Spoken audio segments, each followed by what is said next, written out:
Ele já foi o vereador mais votado de Paragominas, presidente da Câmara Municipal, é advogado e neste ano de 2024 é pré-candidato à Prefeitura de Paragominas. Seja muito bem-vindo ao episódio de número 23 do Pensa Podcast, recebendo hoje Doutor Ézio Moreira, mais conhecido como Ezinho Moreira, não é isso, Ezinho? Isso, muito obrigado pelo convite, parabéns pelo podcast. Gostaria de mandar também um abraço pela todas as pessoas que te seguem, te acompanham o Pensa Podcast. Maravilha, maravilha. Seja muito bem-vindo. É um prazer ter você aqui. E, Ezinho, bem direto ao ponto. Qual que é o lance do Pensa Podcast? A nossa proposta é ter conversas interessantes com pessoas inteligentes que te levem a pensar, a refletir. E nós abrimos essa janela para fazer do Pensa Podcast uma plataforma para que os pré-candidatos a vereador, a prefeito, aqui em Paragominas ou nos municípios vizinhos aqui, possam trazer as suas ideias, se apresentar para a população, aqueles que não são conhecidos. A ideia é trazer vocês aqui para discutir política, para discutir a cidade, para discutir o momento atual, para discutir propostas. Então, seja muito bem-vindo. Nosso intuito é conversar, entender, conhecer um pouco quem é o Ezinho, o que o Ezinho faz, por que o Ezinho é uma boa opção, tá? Muito obrigado. Esse que é o nosso intuito aqui. Já vou começar então fazendo isso. Quem é o Ezinho Moreira? Você é da cidade? Você veio de onde? O que é que você faz? Quem é o Ezinho? Vamos iniciar pelo meu nome, né? Essa confusão, Ézio, Ezinho. Então, eu sou conhecido como Ezinho porque meu pai é o Ézio Moreira. E eu vim, né, a Paragominas, na verdade eu nasci em Paragominas no ano de 1983, nasci aqui na Casa de Saúde de Paragominas, nas mãos do meu pai. Meu pai recebeu um convite do meu avô, seu Pedro Moreira, e veio para Paragominas em 1974. Meu avô era pecuarista, e mais específico ainda com gado leiteiro. Ele veio em 74, saiu do Espírito Santo, veio para Paragominas quando teve uma migração muito grande aqui do Sudeste, né, para o Pará, especificamente para Paragominas. E praticamente 10 anos depois, meu pai já estava formado em medicina, ele convidou o meu pai para vir conhecer e residir em Paragominas. Então meu pai decidiu vir para cá com a minha mãe, já veio casado, e eu acabei nascendo aqui, no ano de 83, na Casa de Saúde, nas mãos do meu pai. Meu pai foi o literalmente, médico cirurgião. O seu pai fez o seu parto? Exatamente, sozinho, ele e uma técnica de enfermagem que ele trouxe da cidade de Ipanema, Minas Gerais, para trabalhar com ele. Então, era a escassez da saúde na época, fez ele fazer essa cirurgia sozinho. Isso em qual ano? Você nasceu em qual ano? 1983. 83. Somos praticamente da mesma idade, tá muito novo, né? E cara, que bacana isso. Eu tive uma experiência muito legal com seu pai, né? Quando fui dar aula na Metropolitana, na época, eu fiz o exame admissional com ele, aí foi a primeira vez ali que eu tive contato, eu conheci, e depois eu fui fazer uma consulta com ele. Estava sentindo na época umas vertigens, umas tonturas que não tinha explicação. E aí peguei, comentei com ele, né? Falei, olha, estou sentindo isso e tal. Aí me deu muito conselho, me falou, me orientou, e no final ele falou assim: só que isso aí é o seguinte, você pode ir num médico especialista, pode ir no que for. Já tive um episódio desse com uma pessoa que levamos ela em Belo Horizonte, num especialista. Eu falei, aí eu consigo descobrir o que é? Ele falou assim, não, isso não tem explicação. Desse jeito aí ela vem, desaparece, vai ter médico que vai te falar que é uma coisa, que é outra, vai tentar te fazer um monte de exames, mas é algo banal que acontece do mesmo jeito que ela apareceu. Se é tudo do jeito que você está me falando, essa vertigenzinha ela vai desaparecer. A partir do momento que ele me falou aquilo, eu despreocupei, né? E, coincidência ou não, acredito que é pela experiência e conhecimento dele, passou umas 2 semanas, sumiu, nunca mais senti, nunca tive mais nada. E aí, quando eu cheguei para falar com ele, eu tinha 1001 preocupações e teorias, e ele naquela calma, aquela sabedoria me tranquilizou. Foi um episódio muito bacana. Parece até que foi combinado, né? Mas conhecer a cada dia histórias do meu pai, eu sou surpreendido. Eu vou dar um exemplo. Há 2 anos atrás, quando eu fui candidato a deputado, eu fui a Dom Eliseu e eu queria saber e queria conhecer um rapaz chamado Ézio. Ele trabalha na prefeitura e nas horas vagas é mototaxista.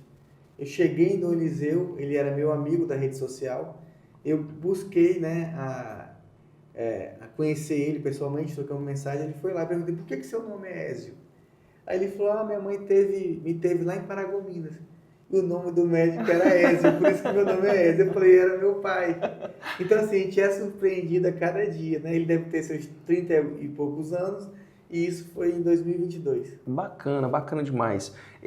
Você é literalmente um filho de Paragominas, nascido Sim. aqui, nascido na casa de saúde. Como que começa a sua história na política? Porque você já exerceu um mandato como vereador, acabou de comentar que foi candidato a deputado.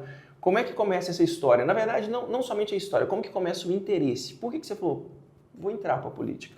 Desde criança eu acompanhava. Imagina aquele processo político de Paragominas, a cidade era bem menor do que é hoje. E eu me lembro bem quando meu pai foi exercer um cargo político. Então, meu pai foi secretário de saúde do município de Paragominas. Isso, acredito, no final dos anos 80. E isso ele começou a me levar nos lugares, a conhecer pessoas, né, participar de campanhas eleitorais. Eu me lembro bem participando de comícios, de showmícios que eram permitidos antigamente. Então veio daí. Depois da experiência do meu pai na Secretaria de Saúde, ele foi convidado para ser candidato a vereador. Eu me lembro que parece que ele não queria, falava isso, mas vem, doutor Ezio, vem, doutor Ezio. E meu pai foi candidato e venceu. E aí venceu 3 eleições seguidas. Então, assim, aí foram praticamente 12 anos de mandato de vereador, mais quase 4 anos de secretário de saúde. Então, isso deu, né, Quase 2 décadas aí. Exatamente. Então, a convivência aí. E por que o interesse? Ele mostrou o que a gente pode fazer para melhorar a qualidade de vida das pessoas, né? A política, ela é um instrumento de mudança da realidade das pessoas. Quando o seu pai assumiu o primeiro mandato como secretário, você se lembra que idade que você tinha? A partir de qual idade você começa a conviver com essa realidade? Em torno de menos de 10 anos de idade. Foi antes dos anos 90 ainda. Certo. Então, 8 anos. E nisso, contando os 4 anos como secretário, mais os 3 como vereador, quando ele termina, você já é maior de idade ali, talvez 18 para 20 já anos. estava na faculdade. Era a minha pergunta, né, para tentar entender, porque, por experiência pessoal, eu sempre gostei muito de geografia, era minha disciplina favorita, e quando eu fui entender o porquê eu gostava, na verdade eu não gostava de geografia, eu gostava de geopolítica. A parte da terra, aquela coisa toda, não me atraía tanto, mas a parte da geopolítica me atraía muito. Quando eu vou cursar direito, aí eu falo, caramba, então direito é tudo isso que eu sempre gostei, é política, poderes, né, aquela coisa toda. Quando começa essa jornada pelo direito, porque o seu pai vem da medicina, você vai pelo direito, você teve alguma coisa a ver, você presenciando ali, você vivenciando o ambiente político ou não? O que te levou para o direito? Tudo a ver, porque é um instrumento muito parecido, né? Sim. O direito também é um instrumento transformador, né? Leva uma garantia social para as pessoas, dependendo da área que o escritório, o próprio advogado atua, ele trabalha diretamente com o social. Pode garantir uma aposentadoria, garantir uma pensão para uma família, né? Uma família pobre. Eu acho que o advogado também pode tirar parte do seu tempo para atuar, né, de forma gratuita para aquelas pessoas mais necessitadas. Eu acho que isso acompanhou tudo, essa transformação. A gente vê uma época também que Paragominas não tinha defensoria pública, né? Hoje já tem. Então, hoje eu acho que o papel até diminuiu, mas olha a realidade de 20 anos atrás. Você pegou essa época onde tinha muito... A transição. Entendi. E ali nasce, então, junto à convivência, de ver o seu pai atuando ali como um servidor, né, na área política, mais o curso de Direito. E aí, qual que é esse ato entre o último mandato do seu pai e o seu primeiro mandato? Foi bastante tempo. Depois, deixa eu tentar, meu pai ele saiu dos 3 mandatos no início dos anos 2000. Não sei se foi 2002, 2003 ou 2004. E eu retorno para Paragominas e aí, nesse tempo todo, depois de concluir o curso de Direito, eu faço uma pós em Direito Eleitoral. Aí eu retorno para Paragominas em 2008, depois de ter saído daqui em 1999. Então eu fiquei uma década não residindo, saí para estudar. Saiu para estudar e ficou mais um tempinho ali. Isso aí, isso aí porque eu fiz parte do ensino médio e o curso superior e o pós fora. Entendi. Né? Antigamente não tinha curso de direito aqui e nem se falava em pós-graduação. Né? A pós-graduação antigamente ela era presencial. E fiz a pós em Belo Horizonte e retorno para Paragominas e inicio minhas atividades, né, de direito, né, da advocacia. E em 2012 eu sou convidado a ser candidato a vereador, com resistência na época da minha família, que não queria, né? Engraçado. Porque dá para imaginar, não, tem que ser candidato e tal. O pai vai lá e fica 16 anos na política. Não, isso não é legal, não vai não. E minha mãe falou, não vem, meu pai falou, não vem, não, eu vou. E decidi ser candidato a vereador em 2012. E foi uma experiência muito positiva na minha vida. Eu não fui eleito, eu tive 1.097 votos, na época eu fui o 13º. Mas você não entrou com 1.097? Não entrei por causa de coligação. Então, a gente tivemos vereadores com 500, com 600, com 800, com 900 votos que chegaram no mandato de vereador e eu, 1.097 votos, não entrei. Mas esse é o jogo político. A gente entende, né? Infelizmente, na coligação ali faltou 28 votos para mim entrar.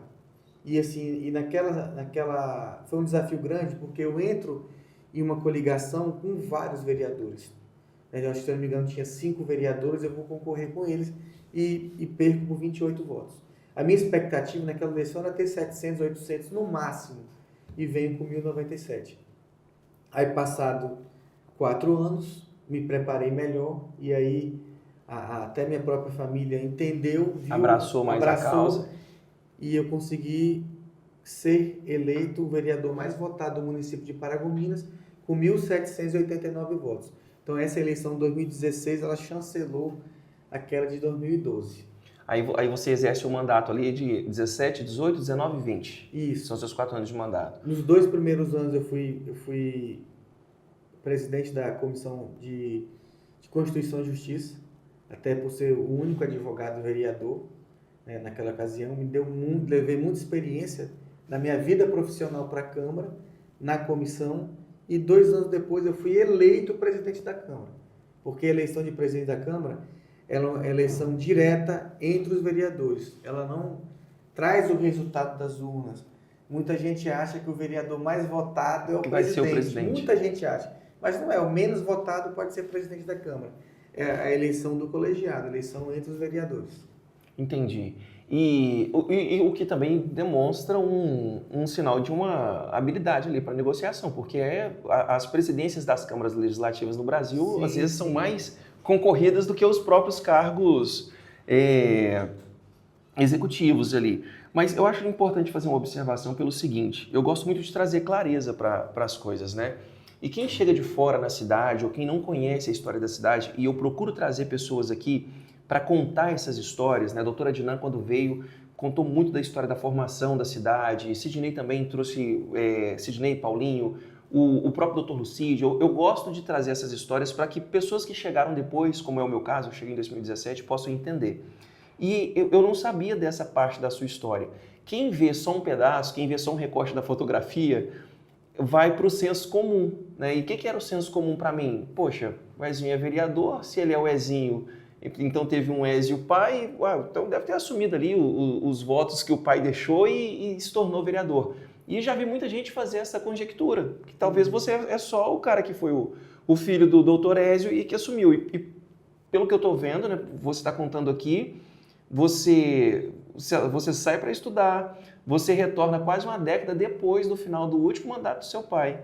Você concorre a uma eleição, é bem votado e não ganha, e depois de quase 2 décadas de quando o seu pai deixou, né, terminou o último mandato, você se elege vereador. Então, você tem como é que eu digo isso aqui? Não estou desfazendo a importância e o legado do seu pai, mas você tem uma história própria na política. Você tem uma caminhada própria ali da sua entrada na Câmara, do seu mandato como vereador, né? Você vê dessa forma também? Como é que você enxerga isso? Sim, sim. Isso um debate que eu trago até hoje, mas assim, logo no início da carreira política, a gente conversava mais sobre isso, eu ouvia mais isso. É óbvio que o pilar, né, é um pilar familiar. Então eu trago a herança dos meus pais, né? Não só o meu pai, mas a minha mãe também, que foi sempre atuante politicamente e ainda é atuante politicamente. E traz essa herança e começa a construir uma história nova. Apesar, né, a gente tem quase 2 décadas de fim de um mandato para o outro, a gente começa a construir uma história nova. E isso foi mostrado com resultado nas urnas, pela quantidade de votos que eu tive em 2016. Foi 1789, enquanto na época que meu pai foi vereador, eu me lembro bem que a primeira eleição ele teve 300 e pouco, depois 400 e pouco, ele chegou a 621 votos. Então, a gente for analisar, são mais de 1.000 votos a mais, né? Não é fácil, mas com certeza a linguagem que a gente desempenhou durante as campanhas, durante a carreira política, e aí a carreira não é só o mandato, porque aí passa situações que eu fui candidato em 2012 e fui candidato em 2016. Mas teve, nesse intervalo, apoio presidencial, apoio para governador, apoio para deputado federal, para deputado estadual. Então a gente vem atuando e com resultado positivo. Então eu vejo assim que a gente construiu uma história própria, né? Uma história nova que leva, óbvio, um legado familiar, né? Um legado positivo de pessoas, e vai buscando lá até do meu avô que apostou em Paragominas numa época. Você chegou em 2017. Isso. E aí, questão óbvia, já tinha energia, tinha água encanada. Tinha internet. Né? Internet. A gente está falando em épocas que nem energia tinha. Não tinha asfalto nem para ir para o 12. E que sai no município de Paragominas. Né? Água só poço. Né? Então, são outras realidades e outros momentos. E a gente conseguiu, acho que ao longo desses anos, trazer um pouco positivo dessa história do passado, que eu acho que a gente não pode, né, esconder isso, a gente não pode ficar de costa para a história do passado, a história positiva, mas construir uma história nova, né, para falar com um eleitorado novo, um eleitorado que hoje tem outras prioridades, outras necessidades, né, uma linguagem diferente, uma linguagem mais jovial. Eu acredito, né, que é um mix das duas coisas, mas foi uma história positiva, graças a Deus, e agradeço a todos que apostaram em mim em 2012 e apostaram em 2016, onde me deu a vitória, porque aquela eleição com gosto da vitória, né, me fez mais, foi uma motivação para conseguir te deu o ser o combustível vereador ali mais votado em 2016, que eu não imaginava também ser o vereador mais votado em 2016, foi uma grata surpresa. Bacana.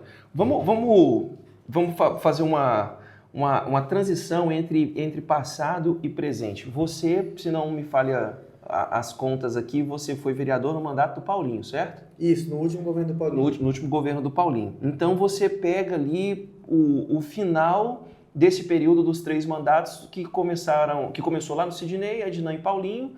Eu já trouxe todos eles aqui para contar essa história, falar disso, aquela transição política ali iniciada por um movimento popular em 1997, mais ou menos 1997, a galera se reúne, elege Sidney, na sequência Adnan, depois Paulinho.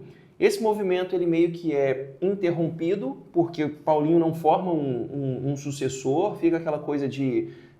não foi tão claro quem seria, né, o sucessor ali, e entra o doutor Lucídio. Mas vamos fazer um recorte aqui até o final do mandato do Paulinho. Como foi o seu mandato? Como era a cidade na época? O que você destaca na sua atuação como vereador? O que você deixou de legado ali? O que você fez? Eu tenho um perfil de resolutivo, gosto de resolver problemas. Eu acho que isso eu trago da advocacia, porque eu acho que advogado é resolvedor de problema. Eu tenho um professor que fala isso. Bruno, advogado resolve problema. E a gente, assim, eu me lembro bem que após eleito, no intervalo de tomar posse, eu fui com o Adnan. O Adnan era secretário estadual da SEDEM, Secretaria de Mineração e Economia do Estado do Pará, e fui com ele e falei, o que eu posso ajudar o município de Paragominas enquanto vereador? E eu me recordo bem, ele fala assim, é caboclo, né? Às vezes ele chama assim a gente. Aham, caboclo. É caboclo. Nós temos aqui um recurso da estatização da CELPA, que está adormecido. E eu estou desenvolvendo uma linha a custo zero para levar energia trifásica na zona rural do estado do Pará.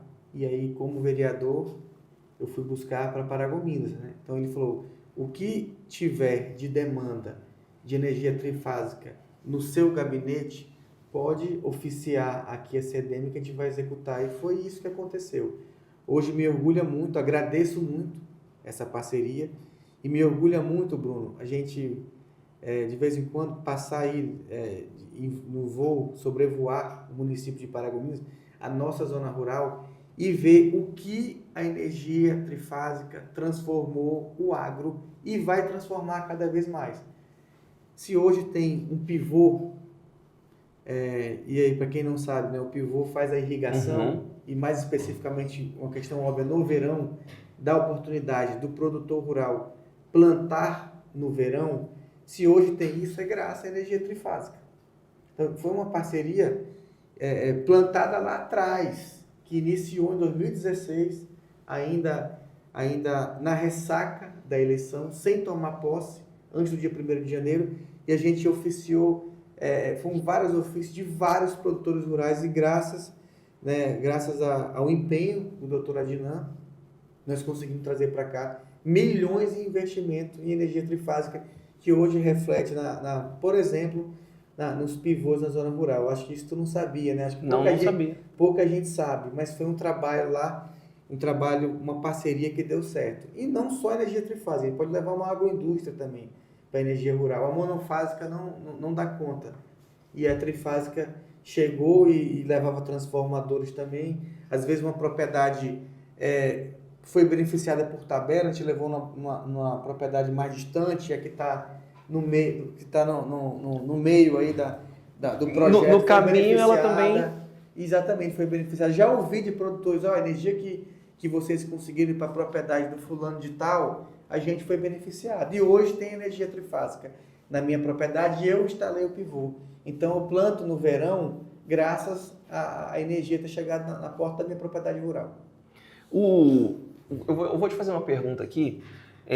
O que eu percebo? Eu entendo que tem dois públicos que acompanham política, não sei se eu posso usar esse verbo. Um é o que olha com esse olhar que a gente está falando aqui, né? Nós sabemos que um município, para ele alcançar o desenvolvimento, ele precisa de atuação inteligente em áreas estratégicas. Energia é uma delas. E hoje nós vivemos um problema de energia, ultimamente tem havido quedas recentes de energia, porque quando você foi vereador, a cidade era uma, né? Hoje ela é outra totalmente diferente, a demanda está muito maior. Questionei os outros que vieram aqui também sobre isso. Então ela precisa de energia de qualidade, ela precisa de segurança, ela precisa de infraestrutura. Algumas coisas são muito óbvias, né? Uma ponte, um asfalto. Agora tem algumas outras atuações que elas não são tão populares, algumas outras medidas que são necessárias não são tão populares e às vezes nós não vemos os candidatos ou os próprios vereadores se preocuparem com isso. O que mais que você consegue destacar nesse sentido que é a atuação mais estratégica? Eu vou enumerar vários. Eu falei uma coisa do cunho econômico e infraestrutura, né? Vamos falar uma que direcionou direto para o social, beneficiou até o fechamento dessa secretaria, que hoje se encontra fechada em Paragominas, 20 mil pessoas. Foi uma questão que leva a cidadania para as pessoas, foi o documento de identidade. Então, eu já estava na presidência da Câmara e recebi, enquanto vereador, também não sendo presidente, muitas demandas de pessoas que queriam tirar sua identidade. Aqui não tirava, né? Não tinha, ficou resumido na Polícia Civil.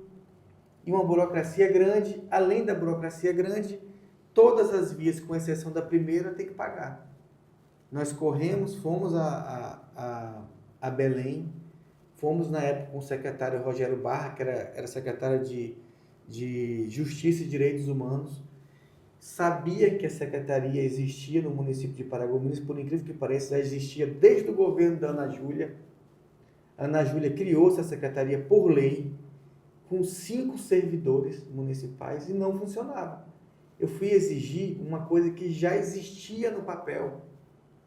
E aí, em 5 meses, em parceria da CEJU-DH com a Câmara Municipal, eu já estava na presidência, instalamos a Secretaria Municipal aqui. Ela foi instalada e ao longo dos anos, até o seu fechamento atual, não foi eu acredito que esse fechamento ele não seja definitivo. E por que fechou? Eu acho que é gestão. Tudo faz diferença. Então, assim, nesse período foram 20 mil pessoas beneficiadas, e aí vale ressaltar que de forma gratuita. E aí, povos indígenas, acamados, idosos, crianças, várias crianças. Eu me recordo de bebês e crianças, mães levando lá para poder tirar sua primeira identidade. Fechou por falta de gestão e falta de um olhar do Estado, com o município de Paragominas, e alguém cobrando.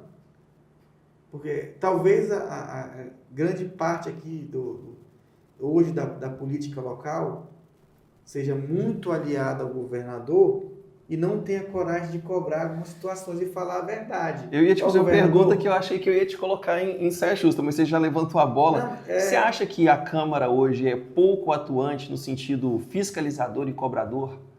Eu acho que o perfil que eu tinha de buscar soluções para os problemas, eu acho que perdeu esse perfil. Talvez fiscalizar, tem que fiscalizar mais. Agora, cobranças de direito da população de Paragominas do município, eu acho que faltou. Dá para enumerar aqui, Bruno, assim, situações que grande parte da população não faz ideia. 2017, eu estava eleito, em fevereiro, eu fui a Brasília com a pastinha. Eu vou bater lá na porta de gabinete de senadores, de ministérios, e tentar destravar projetos paralisados do município de Paragominas. Eu vou dizer um de extrema importância.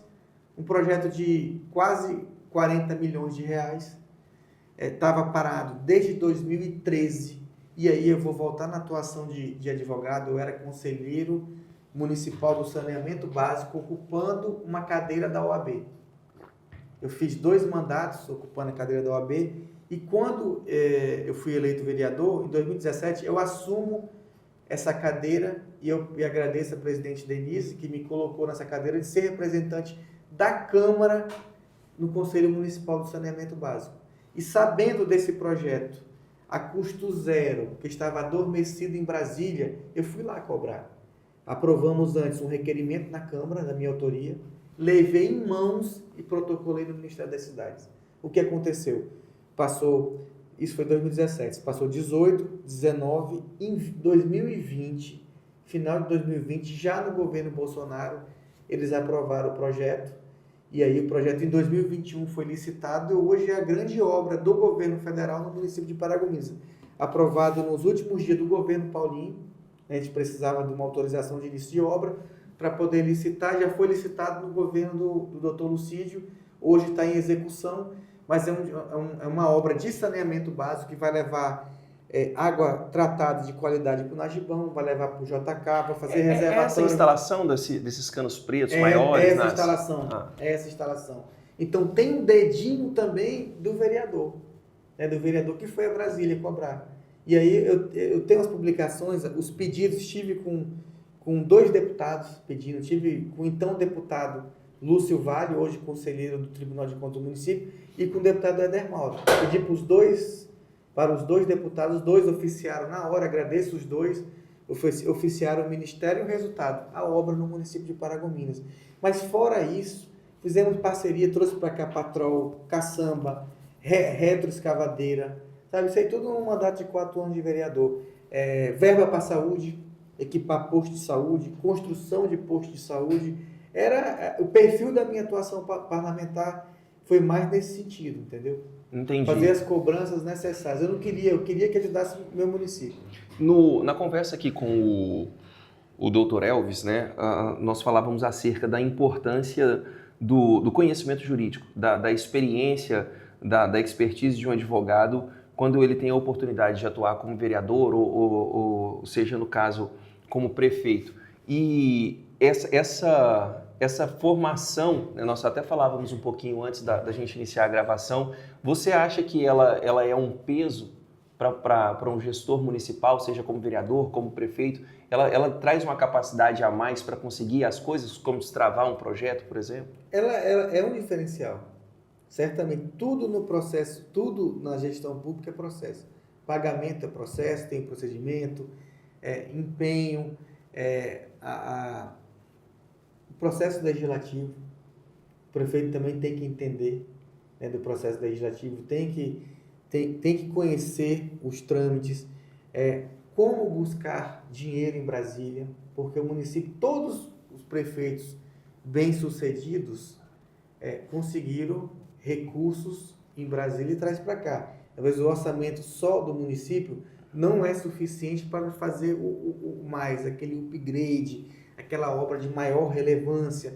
Conseguir, olha, eu acessei aqui, por exemplo, esse dinheiro do saneamento a custo zero, não é empréstimo que eu estou falando. São mais de 30 milhões, quase 40 milhões de reais, é custo zero para o município de Paragominas. Então tem que ter um certo conhecimento para chegar, certamente ajuda bastante nos processos de controle interno, entendeu? Você falou aí da questão do recurso do município, você já levantou uma lembrança aqui e já vou usar ela como ponte para vir mais para o presente. Sidney comentou que na época dele o orçamento era 10 milhões, alguma coisa assim, e que hoje, na visão dele, estou falando aqui palavras do Sidney aqui, o município está muito mal administrado com um recurso de 50 milhões mês, se eu não estou enganado com os números, aproximadamente 50 milhões mês de arrecadação. Estou fazendo essa introdução para te perguntar o seguinte: termina mandato Paulinho, começa o mandato do Sidney, do Dr. Lucídio, e nós já estamos aí no encerramento do primeiro mandato dele. Que avaliação que você faz desse não tem como não dizer isso, do mandato dele, da atuação dele enquanto prefeito, pegando uma sequência ali de 3 outros gestores que encabeçaram uma mudança de rumo, uma transformação e um crescimento, e ele pega aquilo ali para dar continuidade pós-Paulinho. Qual que é a avaliação que você faz do cenário? Eu acredito que o Dr. Lucídio, ele iniciou com escolhas ruins, né? Montar uma equipe de trabalho não é fácil. E montou uma equipe que não correspondeu. Não é à toa que tivemos muitas mudanças na saúde, 3 ou 4, ou 4 ou 5 secretários, mudanças na educação, vários secretários, mudança na própria Secretaria de Governo, talvez 4º ou 5º.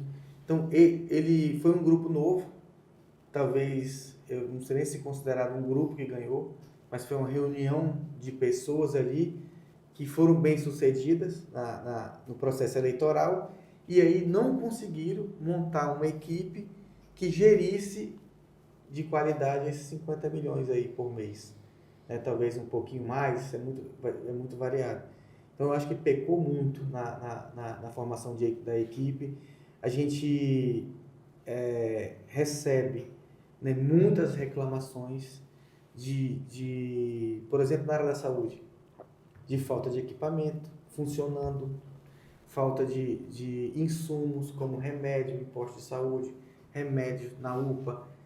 A não realização das cirurgias eletivas, como ficou parado um tempo. Hérnia e vesícula parece que aí estão uma eternidade sem fazer. Porque estava funcionando só uma sala de cirurgia no hospital municipal. São 2 salas. Estava funcionando uma. Até esses dias tinha uma sala com problema num foco cirúrgico. E aí deixou de operar por causa de um foco. O foco é uma lâmpada. Uhum. Então, 4 meses sem o foco, entendeu? Uma coisa para ser resolvido mais rápido, com eficiência. Então tem que ter uma equipe boa. Então acho que faltou muito nesse sentido. E é demonstrado, né, com os índices de rejeição ao governo atual.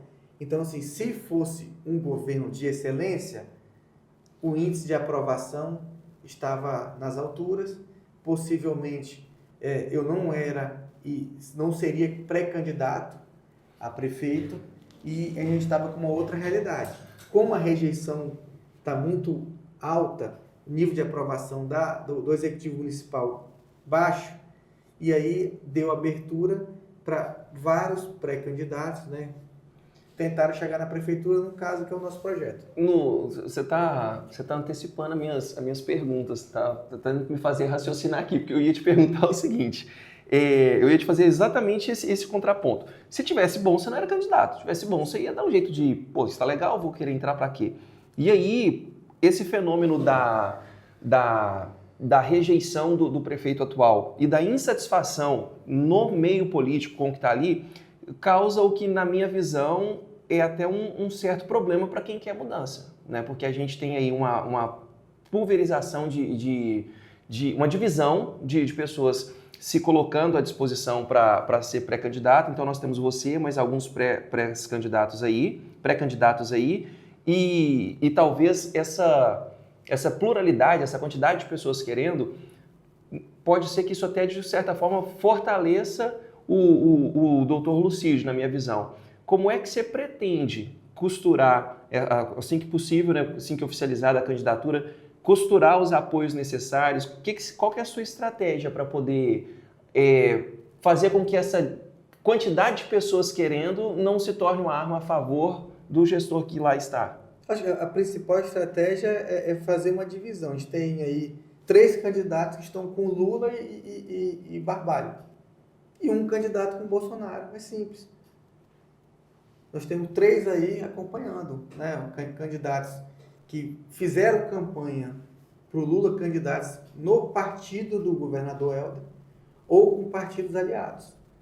O PL, né, que eu estou na presidência, o partido do presidente Bolsonaro, né, tem uma proposta: não aliar com nenhum partido base de apoio do governo Lula. Então hoje a gente caminha com o Partido Liberal e o Partido Novo. Então isso é uma premissa de vocês. Isso, é dividir. Tem direita para cá e esquerda para lá. Acho que quem quiser apostar num projeto de economia liberal do governo de direita, né, que leva, né, a gente vai levando todas as diretrizes do PL nacional, do presidente Bolsonaro, vai vir com a gente. Quem não quiser, vai com o Lula e o governador Barbalho. Eu acho que essa é a divisão, a principal divisão. É óbvio que a gente tem uma grande responsabilidade. Não é só polarizar aqui e nacionalizar a eleição. É mostrar propostas. E aí me inspira alguns prefeitos novos. Quem é o melhor prefeito do estado do Pará hoje? É uma pessoa que está sendo massacrada pelo governador atual. O prefeito que se destaca hoje é o doutor Daniel, um pouco mais novo do que eu. Um outro prefeito que me inspira, que é do PL, é o JHC, o prefeito de Maceió, né? Jovem também, fazendo um grande trabalho. Pude ir lá, fiquei assim impressionado com o trabalho dele, e eu aprendi uma coisa, Bruno, com o doutor Adnan. Ele falou: Ezinho, a roda já foi inventada. Tu tem que ter a capacidade de pegar os grandes projetos, os que deram certo dos municípios, e trazer para cá. E isso me inspira, entendeu?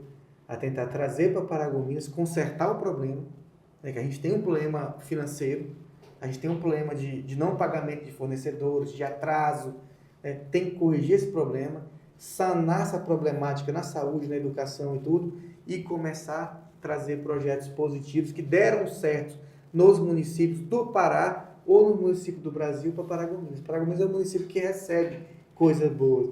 Paragominas é uma mixigenação aqui de pessoas de todos os lugares do Brasil. Então eu sei que vai ser uma coisa muito positiva e uma receptividade, né, 100% aqui pela população. Quando a gente traz algo para cá que deu certo em outro lugar e executa aqui de forma, né, eficiente.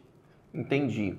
Você, aproveitando que você tocou no nome do Bolsonaro e se posicionando à direita, você é um cara que é apoiado, claramente apoiado por uma ala mais radical do PL, vamos dizer assim, deputado Éder Mauro, deputado Rogério Barra. Caveira. Você se considera um radical, assim? Não sou radical. Eu sou um cara sensato, né? Eu sempre fui liberal na economia, sabe? Sempre defendi. O PL tem isso, tem que deixar bem claro, né? Defendo a família, a liberdade, né? Sou cristão, né? Defendo as cores da bandeira brasileira, o verde e amarelo, né? Acredito muito no Brasil, no potencial do nosso país, mas não me considero radical. Eu acho que assumindo a cadeira de... Eu fiz isso como presidente da Câmara, eu consigo ouvir todos os setores, entendeu? Inclusive, eu entendo que a gente precisa focar no social. Às vezes, no discurso apenas radical, esquecem que tem que construir uma creche, tem que transformar o posto de saúde numa UBS 24 horas. Então, a gente não vê isso num discurso, mas a gente vai executar. É a capacidade de ouvir. Aprendi com um prefeito atual que o político não é aquele que fala bem, é aquele que sabe escutar, entendeu? Sabe interpretar as coisas e transformar para a nossa realidade. Eu estou te perguntando justamente pelo seguinte, às vezes lá no grupo da UAB, né, as pessoas ficam, ele é de esquerda, ele é de direita, porque eu chego lá, toco fogo em tudo e lanço polêmica, brigo, discuto, justamente porque eu gosto de estimular a discussão ali. E o que é o problema do radicalismo, a meu ver? São os extremos, né? Tem um ditado que diz que toda unanimidade é burra. Eu gosto de mudar ele um pouquinho e dizer que todo extremismo acaba sendo burro, porque do mesmo lado que você tem todas as mazelas da esquerda e a esquerda fechando os olhos para tudo que o Lula fez, para tudo que tem de errado, para os roubos, para a corrupção escancarada e provada, eu entendo que também é um erro quando a direita fecha os olhos para o radicalismo que se expressa dessa forma que você disse. O cara tá tão radical que ele esquece que é necessário ter uma creche. É necessário ter um apoio para uma mãe que é mãe solteira, independentemente da razão, e precisa trabalhar. Mas também, quando você fala da sensatez, eu acho até corajoso da sua parte se posicionar, né? Porque já aconteceu de eu perguntar e a pessoa ficar ali tentando agradar a todos os lados. Então você fala claramente, você é um candidato de direita, não radical, sensato, e agora vem como eu disse, que te apertaria.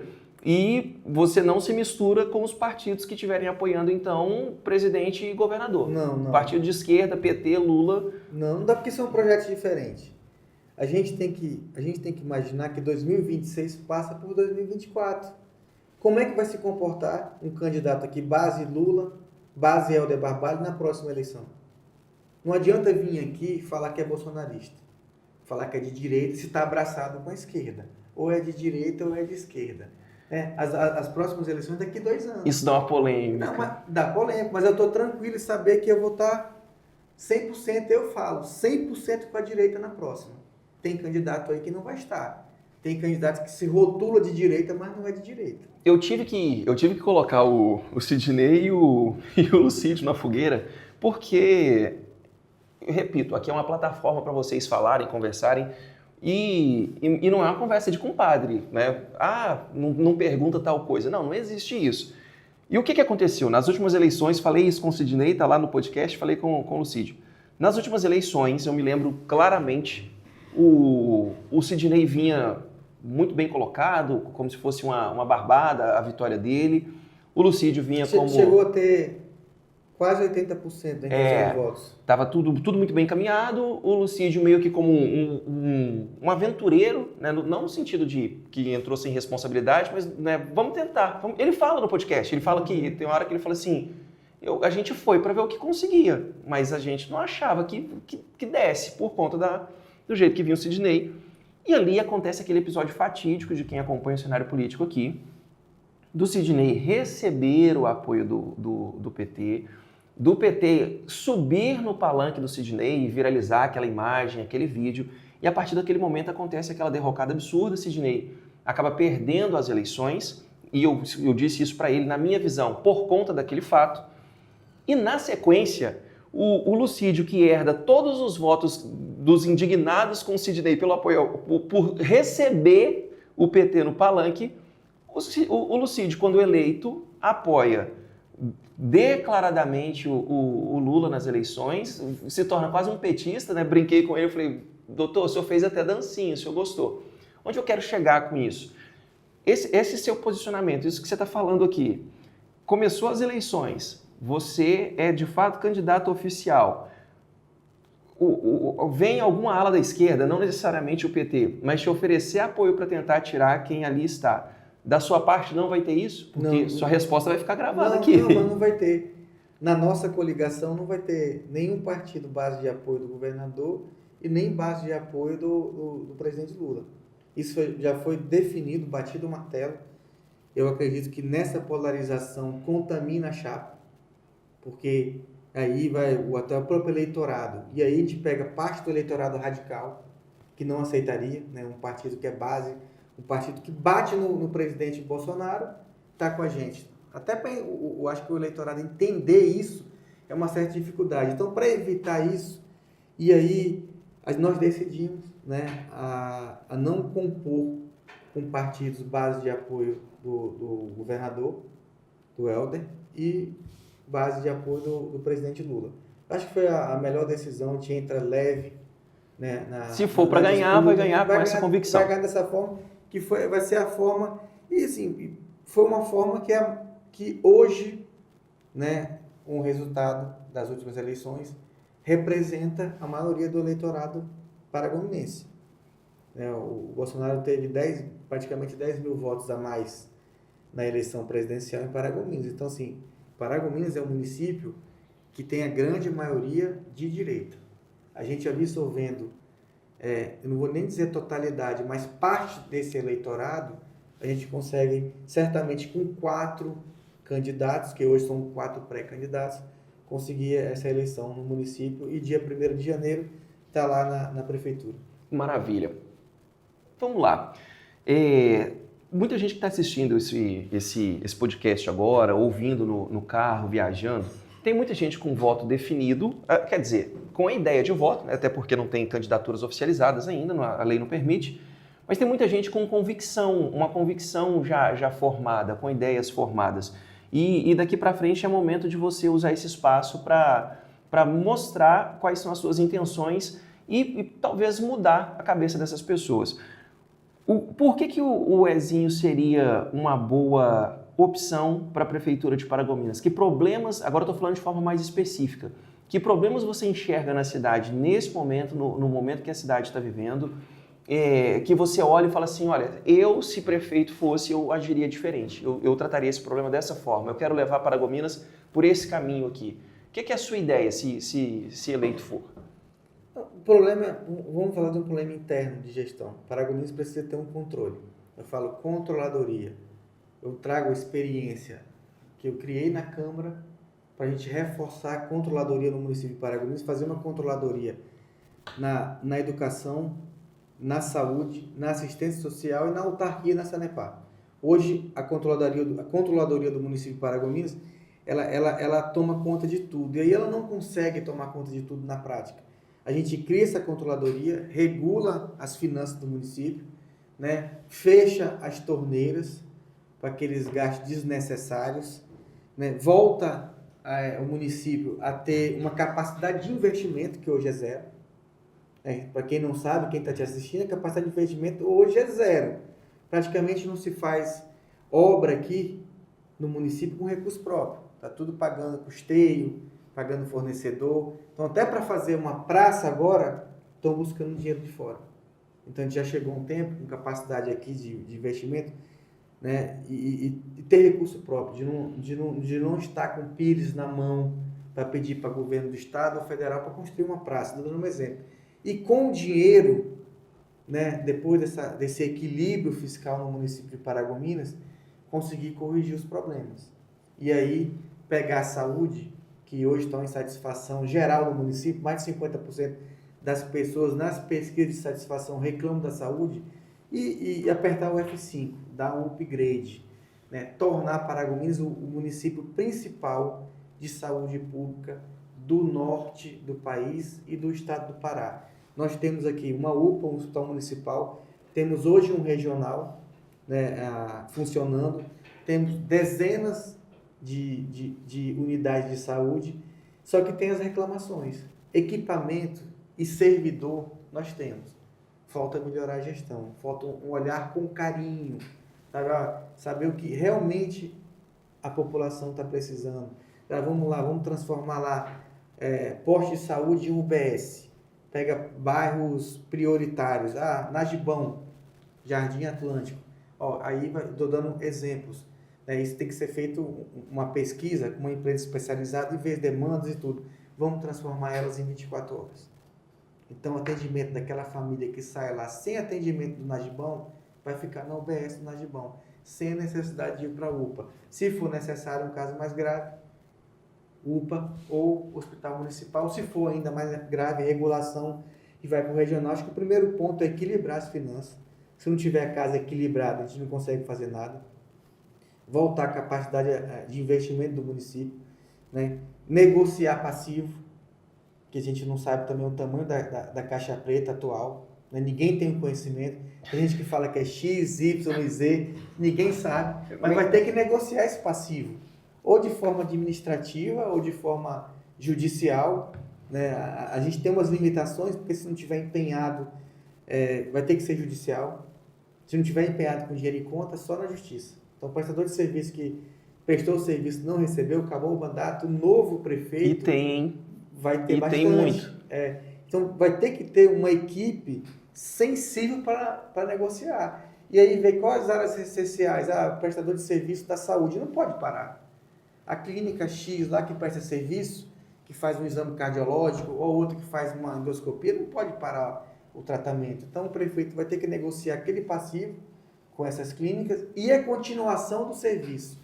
E aí vai um equilíbrio. Mas Paragominas tem muito temos que trabalhar na área do saneamento. Hoje, basicamente, nós temos só o sistema de fornecimento de água. Não se fala em esgoto aqui. Ninguém toca nesse assunto. Isso para mim é um absurdo, como alguém que veio de fora. Quando eu cheguei aqui, que eu via os restaurantes com a água da pia do restaurante correndo na porta do restaurante, no meio do centro da cidade, as casas sendo construídas hoje, em 2024, com a fossa séptica. Eu falava, meu Deus, eu não acredito que isso existe. E questionei também o prefeito atual, falei, ninguém fala, não existe um projeto para esgoto na cidade, para... Mas é falta de prioridade. Como não tem prioridade para saneamento básico, né? E eu estou me referindo a esgoto, né? Esgotamento sanitário, a gente tem uma unidade de tratamento de esgoto na Promissão que não funciona. Não funciona desde o governo passado. E aí já se passaram quase 4 anos, não foi corrigido o problema, e o esgoto da Promissão, que foi feito com dinheiro do governo federal, se eu não me engano, PAC 1 e 2 também, a custo zero na época, ele está sendo despejado no Juraí in natura. É in natura. Onde capta, né, tem a captação, naquela parte no parte da Promissão, ela cai ali no sistema de tratamento que não está tratando, é só um reservatório, e está jogando in natura no Juraí. Ninguém fala nada para corrigir. Né? Eu vejo que falta prioridade. Isso aí é um tema assim, é custoso e não pode ficar naquela história que é esgoto, que é enterrado, que político não pode fazer. Político tem que fazer sim. A cada investimento, né, a cada real investido no saneamento básico, a gente vai economizar quase R$5 na saúde pública. Precisa ser prioridade o saneamento do município de Paragominas e olhar especial também para a educação, porque a gente tem aí, e eu sei que é um tema muito legal, eu que tenho um filho novo, um filho de 10 meses de idade, sei da dificuldade, da estrutura que a gente precisa, que demanda para ter hoje o tratamento, os cuidados com uma criança. Nós estamos desde 2016 sem construir uma creche no município. Em 2022 o Estado colocou uma placa no Camboatã de quase R$3 milhões num programa Creche por todo o Pará. Fizeram malmente o muro e abandonaram a obra. Está até hoje parada. Passaram já mais de 2 anos a obra parada. E o município não se movimenta. É isso que a gente vê. Tem falta de prioridade. E quantas crianças nasceram de 2016 para cá? Quantas mães deixaram de ocupar uma vaga no mercado de trabalho? Porque não tinha condição de voltar a trabalhar, porque não tem condição de manter uma babá, por exemplo, né? Mão de obra é caro, então não tem como, pessoa de baixa renda. Então precisa ter um programa no município de Paragominas de construção de creches, né? Para voltar de 0 a 5 anos de idade, voltar a ter esse olhar especial, né? Essa sensibilidade com as próprias crianças e com as mães. Você falou de esgoto, vou te fazer uma pergunta que com certeza tem uma galera que vai me cobrar isso aqui e eu vou ter que perguntar para todos os pré-candidatos que vierem aqui. Lixão, o que é a sua ideia do lixão? O pessoal do Buriti já quase que saiu no braço lá com o secretário, xinga o prefeito e qual que é essa solução que você vê para aquele problema? Primeiro, é um absurdo esse lixão hoje dentro do núcleo urbano do município. Porque não é aterro, é lixão. Acho que você foi feliz aí e os moradores E foi também. até sem querer. Não, porque mas é um lixão, não é um aterro. popularmente é chamado de lixão. Não é um aterro controlado. A gente, pô, tem algumas experiências de viagens, a gente passa e vê o que é um aterro controlado. É diferente. Precisa, de imediato, buscar uma área nova. E realmente, possivelmente, com a iniciativa privada, talvez uma parceria público-privada, instalar um aterro sanitário no município de Paragominas, mas não só o aterro. Além do aterro, a gente tem que trabalhar a reciclagem, que hoje está insignificante. Eu separo o lixo na minha residência, só que eu vejo que o caminhão hoje Pega e do carro joga é o tudo mesmo. Não tem uma diferenciação do caminhão coletor. Eu faço a minha parte, mas quando saio de casa eu não consigo. E a reciclagem, ela é um instrumento, além de econômico, pode beneficiar várias famílias, ela é um instrumento de diminuição do volume do lixo. Isso é interessante também. Então, vários municípios que adotaram, né, têm esse resultado, esse reflexo. A gente precisa escolher uma área nova de forma urgente, né, contratar uma empresa, abrir um processo licitatório, né, para ter uma parceria, possivelmente com iniciativa privada, para tocar esse tão sonhado aterro sanitário, fechar o do Buriti, que precisa de um resultado, né, e transformar esse Buriti num parque verde. E aí a gente muda a realidade ali daquelas pessoas, né? E não só do Buriti. Com certeza, esse lixão dentro do município de Paragominas reflete em número de mosca e em outros problemas em outros bairros. A gente consegue, às vezes, em certas épocas do ano, até no Flamboyant, sentir o odor daquele lixão. Tu imagina o sofrimento das pessoas ali do Buriti. Mas precisa transformar, como a gente vê na rodovia entre Miami e Orlando, né, você olha lá, antigos aterros sanitários, hoje tudo gramado, com árvores, nem parece que ali foi um lixão no passado. Conseguir coletar ali de forma correta o metano, talvez até produzir energia com esse metano, pode pensar em alguma coisa assim, e tentar também, né, alguma forma de coletar o chorume para não contaminar nosso lençol freático, que é um problema também. Sim. E eu sei que está sendo contaminado por falta de tratamento. E mudando um pouquinho o tema, mas ainda dentro do que você vinha falando, você fez uma crítica, uma observação que um dos problemas da atual situação de Paragominas foi um erro na formação de equipe lá do prefeito atual no início do mandato dele, na sua visão. Maravilha, mas e aí? Como acertar? Na sua visão, como montar uma equipe da forma certa? Como é que você vai fazer se eleito? Já vou até te adiantar o porquê dessa pergunta. Teve algumas respostas, né, que eu questionei o Dr. Lucídio, por exemplo, da secretária de Educação ser uma pessoa de fora e tal. Ele falou assim, não, mas é porque procurei colocar as melhores pessoas, mas algumas secretarias eu precisava atender os apoios que eu recebi. Palavras dele no podcast. Eu precisava costurar os apoios que eu recebi. Como é que você vai formar uma equipe se você for eleito?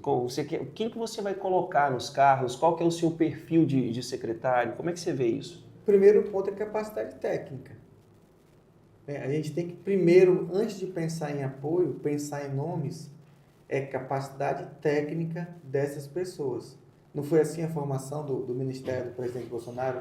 Ele sempre falava, vou colocar pessoas técnicas, capazes para assumir. Daí ele puxou um técnico, Tarcísio. Tarcísio era um técnico e hoje é governador. Mas ele saiu da parte técnica, um cara concursado, uma carreira no Exército, uma carreira na Câmara Federal, uma carreira no DENIT. Formado no ITA, né? No ITA, exato. Ele trabalhou em vários governos, inclusive. Parte técnica. Então, ele assumiu um cargo político, que o Ministério é um cargo político, mas o que levou ele a assumir foi a parte técnica, não foi uma indicação política. Então, aí que vai a sensibilidade do gestor de entender e colocar pessoas com capacidade técnicas nos cargos de secretário, mas não só isso, em supervisão, em direção, em coordenação. Né? Não é só na equipe de governo, precisa ter pessoas. Hoje tudo é procedimento, como a gente falou. Se a gente coloca uma pessoa simplesmente porque apoiou, vai acontecer o que acontece hoje. Então, o primeiro passo é a capacidade técnica, abraçar o projeto, que não é fácil.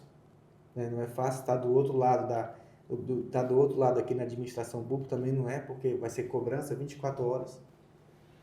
Tem que abraçar o projeto, conseguir essa formação de equipe com a mão de obra local. A gente tem que privilegiar a mão de obra local, diferente do que fizeram ao longo dos anos e fazem hoje. Você se referiu ali que tem secretário de fora. Né? No caso, tem duas de fora, pelo menos são duas de fora, eu acho que não as conheço pessoalmente, mas é saúde e assistência social.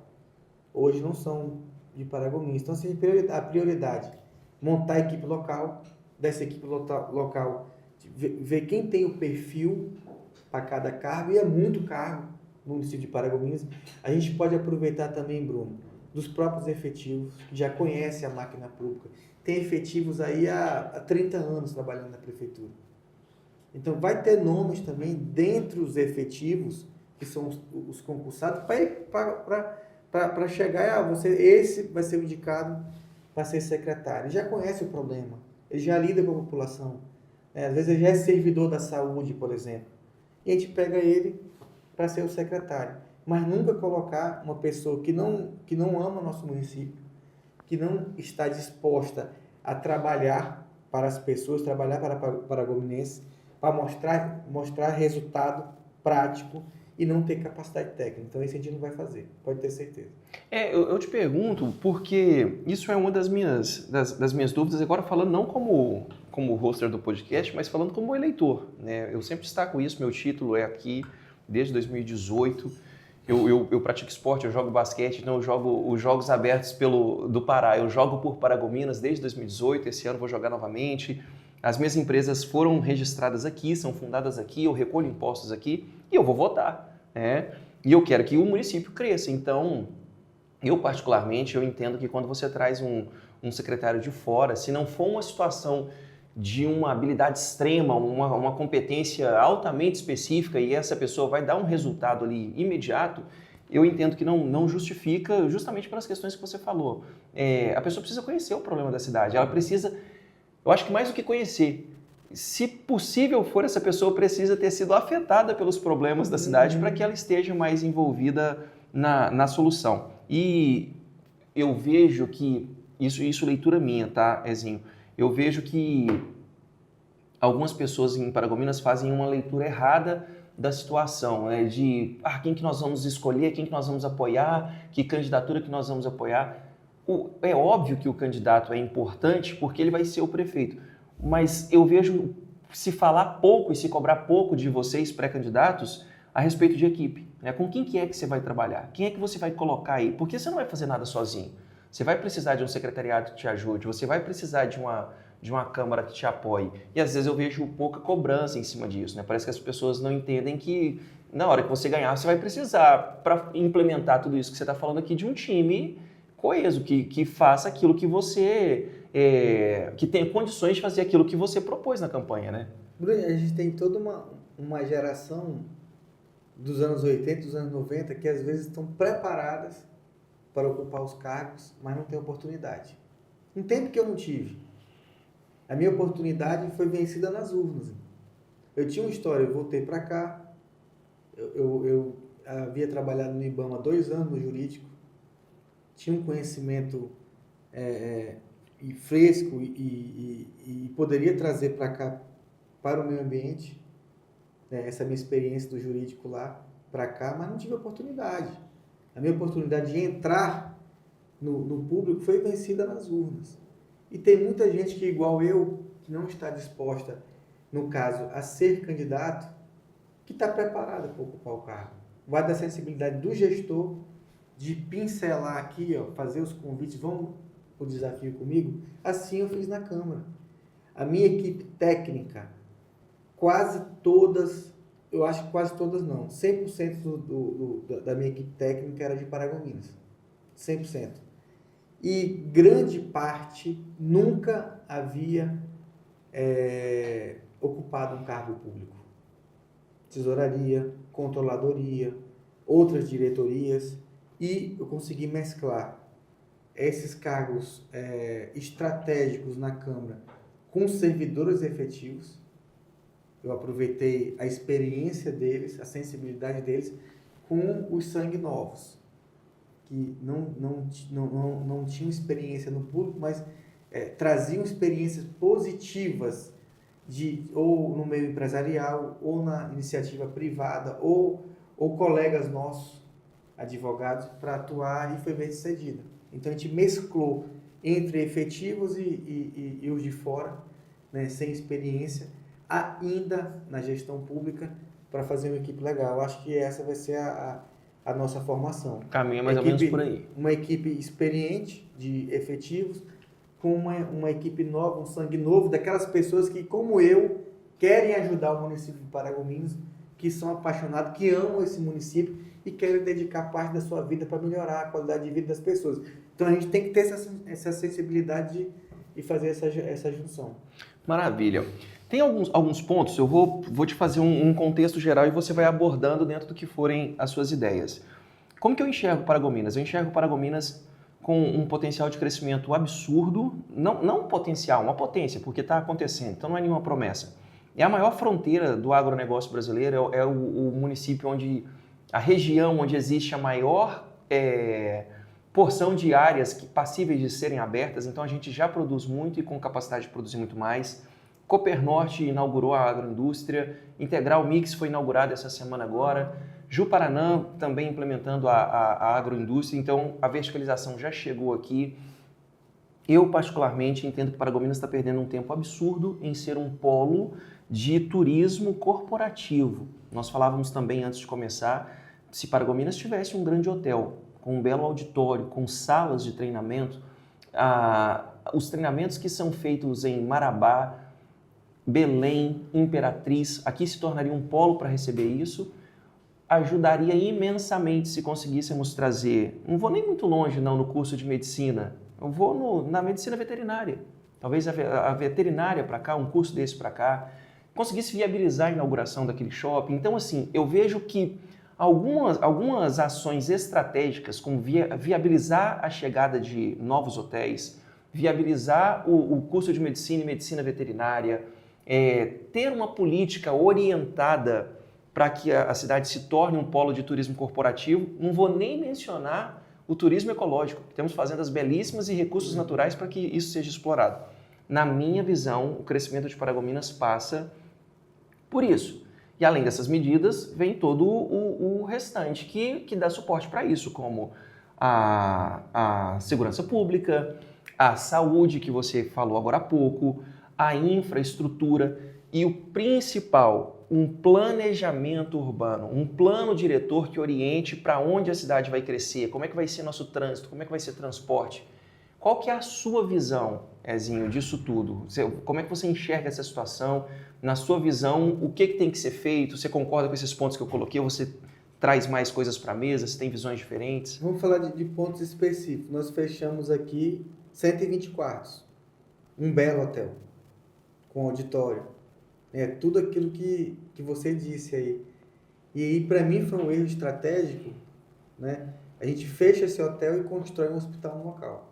Já não tinha leito com o regente funcionando. A gente não tinha uma rede hoteleira que aguentava a Agropec com o regente funcionando. Aí fecha o regente sem abrir mais nenhum leito. E Paragominas não é São Paulo. Paragominas não é Belém. Paragominas tinha muita área para construir um hospital público de excelência do zero. Aí, eu acho que aí é questão de prioridade, é questão de escolhas do gestor, e aí não é uma gestão municipal, foi uma gestão estadual. O governador opta em desapropriar um hotel para construir um hospital. E a gente sabe que uma reforma é muito mais complicada que uma construção nova. Até porque o hospital tem requisitos muito diferentes de um hotel. De infraestrutura ali, de tudo, né? Exemplo, um elevador. O elevador de hotel não cabe uma maca.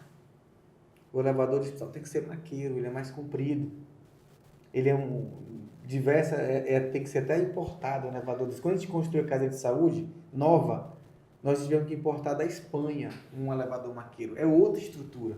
Quer dizer, o projeto é todo diferente. Então, Paragominas perde no turismo corporativo, porque fechou os 120, né? Até desenvolver novos projetos e colocar em funcionamento novos hotéis requer um tempo aí, talvez 5 anos, 6 anos, para voltar para o patamar desde a época do fechamento, não desse momento agora, desde a época do fechamento do Hotel Regente.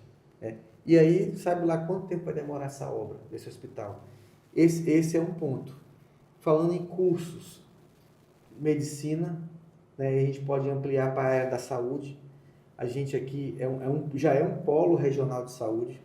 Né? A gente tem uma iniciativa privada que também supre um pouco das deficiências do público e precisa estudar, né? E precisa que o prefeito também vá a Brasília para viabilizar o curso de medicina no município de Paragominas. Não só a medicina, pode ser medicina, enfermagem, toda uma área da saúde, e aproveitar nossas estruturas. Eu vou dar um exemplo de cidades do interior: Tucuruí, Marabá, Bragança, Castanhal, nem vou falar Belém, com várias faculdades de medicina. E cadê Paragominas? A gente tem que correr, tem que ir atrás. Foram para outros, Santarém, foram para outros municípios. Mas não E nós temos aqui cá. o EPA, UFRA, fora as particulares, né? O EPA, UFRA, e poderia também abrigar um particular. Hoje tem programas aí de ProUni, tem outros programas aí que podem facilitar. Mas o que como atuação como parlamentar, eu fiz 2 coisas preocupado em curso superior. Eu fui pessoalmente com o reitor da UFPA para pedir esclarecimentos porque não executava a construção da UFPA no município. Haja vista já ter um terreno disponível.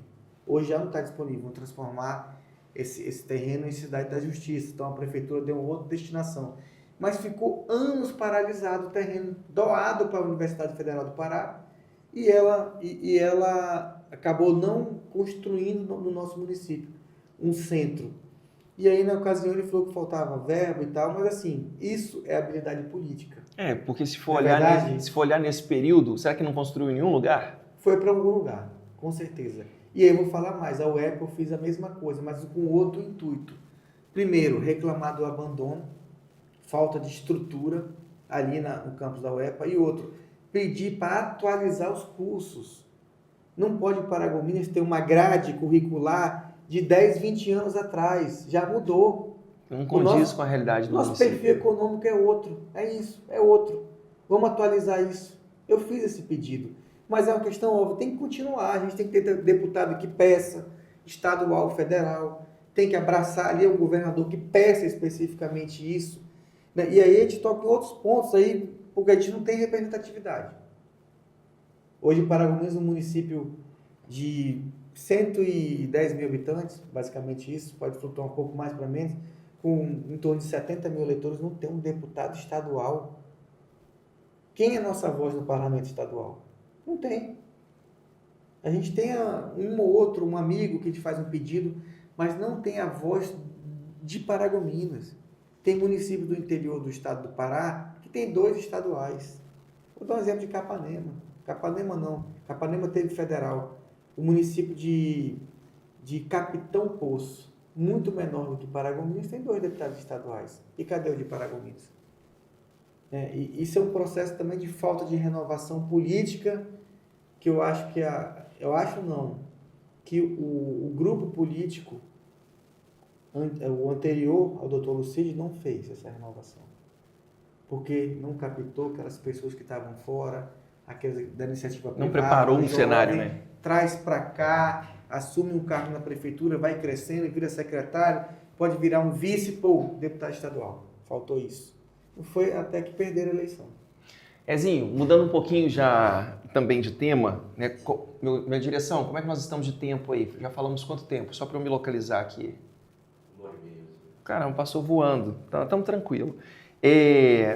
Seguinte, Ezinho, igual eu te falei, eu não trago ninguém aqui para uma conversa de compadres, o negócio é muito transparente. Qual que é a realidade hoje? Repito, na minha leitura, mas essa eu acho que é uma leitura majoritária. Essa eleição ela tá polarizada entre o Lucídio, que lá está, o Sidney, que foi o último opositor dele, que veio muito bem colocado na última eleição e acaba dando aquela escorregada, aquela derrapada e perde. E novamente se cria em torno do nome dele um pseudo-favoritismo. Eu posso estar errado, mas não consigo enxergar hoje o Sidney como favorito. Não, eu entendo que o Lucídio chega com uma grande rejeição, mas com a máquina na mão dele, com os outros apoios, enfim. Você está se apresentando para uma disputa onde existem dois nomes que estão muito bem pré-estabelecidos. O que costuma acontecer quando acontece essa polarização? Aquele eleitor mais leigo, que não acompanha tanto política, ele fala assim, não, eu vou no A ou vou no B. Eu gosto do C, ele é bom, ele me agrada. E por que você não vota nele? Não, porque eu vou perder meu voto, porque quem vai ganhar é A ou B. Então, isso aconteceu muito nas últimas eleições presidenciais, porque tinha um público que não gostava do Bolsonaro, um público que não gostava do Lula, então tinha gente que não gostava dos dois, olhava a terceira via, não, mas quem vai ganhar um dos dois? Qual é a sua estratégia para enfrentar isso? Primeiro, você enxerga dessa forma? Você acha que isso que eu estou falando faz sentido? E qual que é a sua estratégia para aquele eleitor que tem esse pensamento? Ah, esse Ezinho aí parece que ele é bom, gostei dele, mas eu acho que é Lucídio ou Sidney. Como que você vai convencer essa pessoa? A eleição ela inicia com reflexo da eleição anterior. Então foi uma eleição polarizada, tínhamos 3 candidatos aqui, o Dr. Lucídio que venceu, o segundo colocado o Sidney e o terceiro o Colares, né, que é o presidente do sindicato dos professores.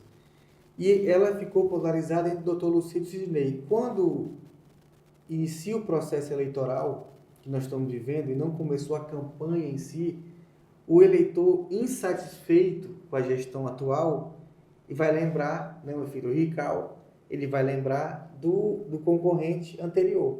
Então ele lembra de imediato do nome do Sidney. Isso é uma questão, né, uma questão óbvia. Óbvia. E parte que gosta do Dr. Lucídio, porque vai ter parte do eleitorado que é a favor, e os números dizem isso, vão dizer que é ele. Agora, quem são os outros pré-candidatos? A gente vai se apresentar, a gente vai ter que mostrar as propostas, nosso histórico, o que a gente pretende para Paragominas. E eu acho aquela questão, Bruno, que a gente falou aqui. A gente tem que manter e levando uma polarização, sim, que existe, para falar que não existe, que ela existe, e aquele alinhamento. Olha, essa proposta aqui está alinhada com a direita, essa outra proposta é com a esquerda. E trazer esse eleitorado que simpatiza de direita para acreditar no projeto, no compromisso firmado de apoiar o candidato indicado ou o próprio presidente Bolsonaro, se tiver condições de ser candidato a presidente do Brasil daqui a 2 anos. Então, eu acho que vai ser essa a proposta, entendeu? Que vai definir isso.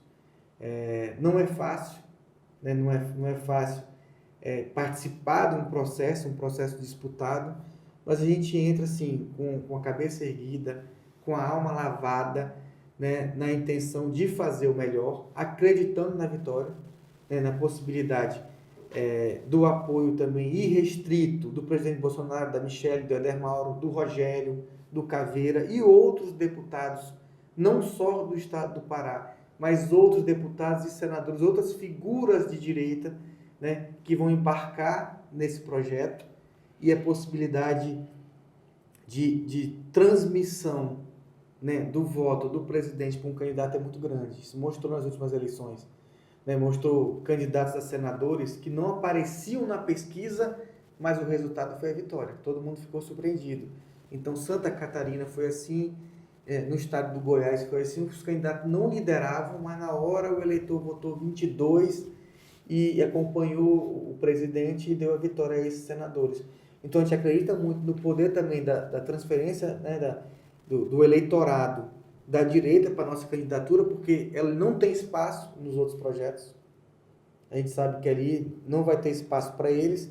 E na nossa capacidade aqui de demonstrar, né, nossa capacidade, mostrar a nossa história e mostrar nossos projetos para o município de Paragominas. Assim, eu acho você corajoso em alguns pontos, porque toda moeda tem dois lados, né? Então, o presidente Bolsonaro, ele tem todo o público, o eleitorado que simpatiza com ele.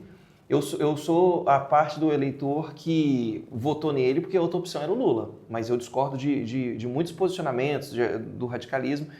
E algumas pesquisas em alguns municípios têm mostrado que a briga, os candidatos estão se posicionando pelo índice de rejeição. Tem um grupo que tem um índice alto de rejeição ao Lula, um outro grupo que tem uma rejeição ao Bolsonaro.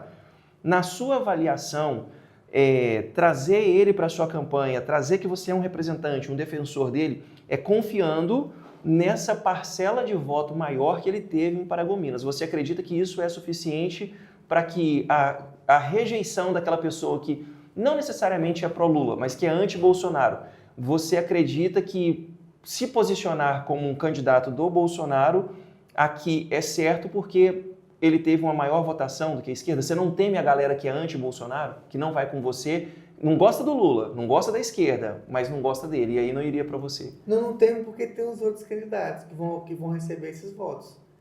Eu preciso me posicionar nesse sentido. E os índices aí nacionais, eles mostram que o presidente Bolsonaro passa pelo menos 20% das intenções de voto. Então é um número quando ele aponta um candidato. Eu preciso correr atrás e conseguir o restante. Então, pelo menos nas últimas 2 eleições que eu disputei no município de Paragominas, eu fui o mais votado nas 2. Então, eu fui o mais votado para vereador em 2016 e fui o mais votado para deputado federal aqui nas últimas eleições. Tive quase 10 mil votos em Paragominas para deputado federal. Precisava de quantos? Eu sabia que o desafio era grande, então eu vou repetir aquelas palavras, muita coragem, não é isso? Então, eu me posicionei, eu tinha a opção, tive um convite, né, de participar na base de apoio do presidente Bolsonaro. Aí vale ressaltar, fui o único candidato, tá, de Paragominas e região que apoiou o presidente Bolsonaro, que teve essa coragem. Mas eu precisava fazer isso. Eu saí Ézio Moreira, Ezinho e presidente Bolsonaro. E eu precisava... Na nossa coligação, faltou 17 mil votos para eleger um deputado federal. Foi isso. No geral? No geral, eu fiquei em segundo. Mas eu sabia que eu precisava ser segundo em qualquer lugar que eu me encaixasse, porque não tinha como eu disputar com os deputados mandatários, poder econômico, emendas, verbas. Eu precisava ir para algum lugar que eu conseguisse ser o segundo e aí ficar na primeira suplência ou chegar no cargo de federal. Então eu tive a opção de alguns partidos, escolhi partido base de apoio do presidente e fui segundo, mas o partido faltou 17 mil votos. O deputado federal, que foi o primeiro colocado, ele saiu de 179 para 100, ele perdeu muitos votos. E aí ele perdeu 79 mil. Eles com 79 mil, onde estava na primeira suplência, poderia ter sido hoje está como deputado federal, porque ele foi eleito prefeito depois. Entendi. E eu, na primeira suplência, assumiria o cargo de deputado federal. O pessoal que viu nos stories que eu estaria com você, mandaram um negócio interessante aqui. Tem gente que diz que você se aproveita desse lance de pegar a imagem ali do Bolsonaro, mas que você não deu esse apoio todo na campanha, não. Mas eu fui o único candidato. Se eu atrelei, como eu não dei apoio, eu gastei a minha energia, os meus recursos e fui o candidato que levou o nome dele. Eu reclamei aqui, na época, para os apoiadores, que faltava campanha para o presidente, porque achavam que pelo WhatsApp ia ganhar a eleição. Eu falei, precisa fazer campanha, tem que visitar as casas, tem que ter material, tem que ter santinho, tem que ter adesivo. Eu falei isso publicamente em alguns grupos. Falta, e grupos que não me apoiavam, que apoiavam o candidato de fora, que não tem um mínimo de responsabilidade com Paragominas. Escrevi isso e sentiram que não era aquela realidade do Zap, que iria ganhar fácil. E andando pelo estado do Pará, eu via mais daquela dificuldade. Paragominas, a gente vivia uma ilha aqui, que a grande maioria, e foi isso, era bolsonarista. Ou se não era bolsonarista, foi simpatizante. E votou no Bolsonaro porque não queria o Lula. Mas andando no estado do Pará, e isso mostrou que o Lula, infelizmente, ganhou no Pará. Até que, enfim, um bolsonarista que enxerga isso. Eu falei isso inúmeras vezes. O que aconteceu no começo das conversas para as eleições presidenciais? Eu estava igual o bolsonarista clássico de Paragominas. Produtor rural, empresário, camiseta amarela, pátria, família, não sei o quê. Eu falei, cara, ele vai ganhar, ele vai ganhar. Aí comecei a fazer contatos, meus amigos de Uberlândia, meus amigos em São Paulo, e falei, gente, como é que o Lula pode estar na frente nas pesquisas se aonde eu vou é Bolsonaro? E aí as respostas começaram a chegar. Eu falei, onde você vai? Só se for onde você tá, porque aqui a galera é Lula, fulano é Lula, professor é Lula. Eu falei, você vê gente com camiseta do PT? Ele falou, Bruno, a rodo. Eu falei, cara, não existe. Na cidade que eu tô não existe. Você não vê alguém com a camiseta vermelha, você não vê ninguém declarar voto. A não ser os mais clássicos, né? Nós temos as figuras que são quase folclóricas no município, que são de esquerda. Aí começo a viajar. Aí eu vou para Belém fazer um curso e tinha gente com camisa do Lula no restaurante, comendo lá no Roxy. Fui jantar no Roxy, chegou uma galera, camiseta do Lula. E aqui você jamais vê aquilo. A minha leitura começou a mudar no sentido de eu estou dentro de uma ilha, foi a palavra que você usou, de um reduto bolsonarista que infelizmente se desligou da realidade, né? Eu tenho a mesma leitura que você. Faltou campanha do jeito certo, acharam que iam ganhar porque todo mundo que eles veem, que eles conhecem, eram bolsonaristas, só que aquele produtor rural, aquele empresário, aquela pessoa de bem que paga impostos e vota no Bolsonaro pelas convicções dela, a empregada doméstica do cara não vota. O funcionário dele não vota. Os funcionários da fazenda dele não votam. E eu entendo que essa leitura demorou. Quando acontece aquela passeata, aquilo para mim foi o auge do erro. Você pega uma carreata começando lá no 12, um monte de Hilux S10 com o pessoal na caçamba, com cooler e tirando foto com iPhone, pedindo voto pro Bolsonaro. E a pessoa que ele precisava ganhar o voto, que era o pobre, porque o rico já ia votar, não tinha o que comer em casa. Então, assim, eu penso que ali foi um erro estratégico do posicionamento bolsonarista. Por isso, te devolvendo a palavra, que o radicalismo, o extremismo, para mim, não é burro. A sensatez ela é mais viável. Eu posso me opor a todas as ideias da esquerda, mas você ser eleito vai ter que governar para a esquerda. Você vai ter que governar para esse cara que tem uma visão diferente, que não queria você lá, você vai ter que governar para ele. E eu penso que uma eleição, ela começa entendendo isso, né? Como é que eu vou tratar, como é que eu vou ganhar o voto de quem já gosta de mim, mas como é que eu posso fazer para ganhar o voto daquele cara que não tem as mesmas ideias que eu? Vamos refrescar aí, 2018, a eleição do presidente Bolsonaro. Eu fui um dos coordenadores dele aqui, não só dele e do Éder Mauro. Pouquíssimos recursos, montamos uma equipe vencedora, com a ajuda de muita gente, então não era uma equipe só minha, eu era um dos coordenadores, mas o deputado Éder Mauro teve 8 mil votos no município de Paragominas, e o candidato da máquina teve a metade, com toda a máquina trabalhando, que não foi, o candidato da máquina não era Bolsonaro, a máquina não fez campanha para Bolsonaro, nem para o Éder Mauro, fez para um outro deputado federal, só que o Éder Mauro foi o mais votado. Ele saiu de 2014 de 1.100 para 8 mil votos no município. Quem estava lá pedindo voto em casa, na periferia, no mercado, eu estou falando, tem que refrescar, está lá nas minhas redes sociais. Essas pessoas parecem que esquecem de alguns momentos, mas eu estava lá acreditando num projeto novo. Agora também não me viro com camisa fecha STF. Talvez por isso dizem que eu aproveito. Ou talvez por isso que eu não sou radical para isso, para aquilo. Eu não usei camisa fecha STF, porque eu não usei camisa golpe militar, Nossa. Assume exército, eu não fiz isso. Você não ficou esperando as 36 horas? Não, a gente tem que ser realista. A eleição ali, infelizmente, nós perdemos naquele momento. E eu vinha cobrando, vamos sair, vamos visitar, vamos na periferia, vamos ouvir as pessoas. Não adianta ficar aqui reclamando numa ilha. E aí a gente vai numa ilha maior, que é a ilha da rede social, onde ali aquela grande maioria, talvez em grupos, formados só de eleitores de direita, a gente não debate outra coisa. Na verdade, não vai ter ali um cara de esquerda.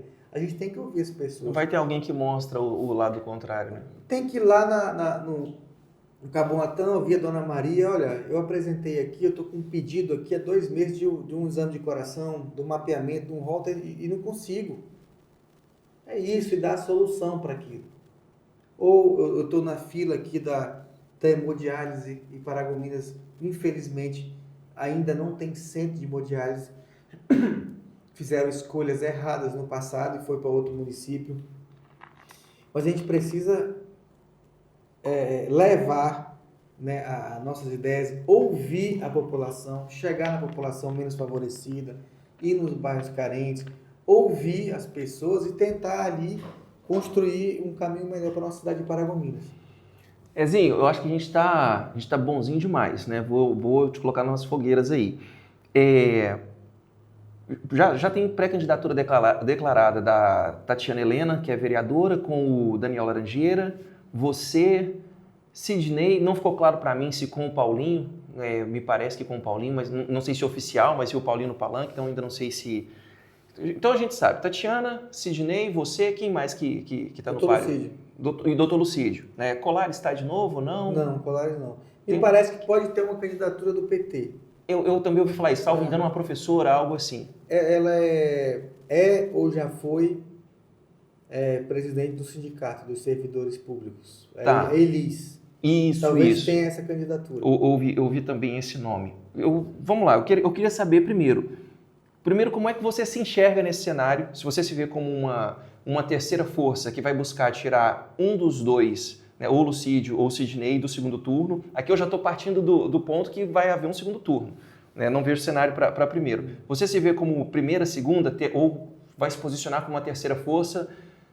E por que você seria uma opção melhor do que esses outros nomes que não os polarizadores ali? Por que você seria melhor que Tatiana Helena? Por que você seria melhor que Elis? O que justificaria colocar você? É sangue novo? Porque tem muita coisa aí, né? Sidney já não sei quantos mandatos, Tatiana não vai ter força. O que você vê?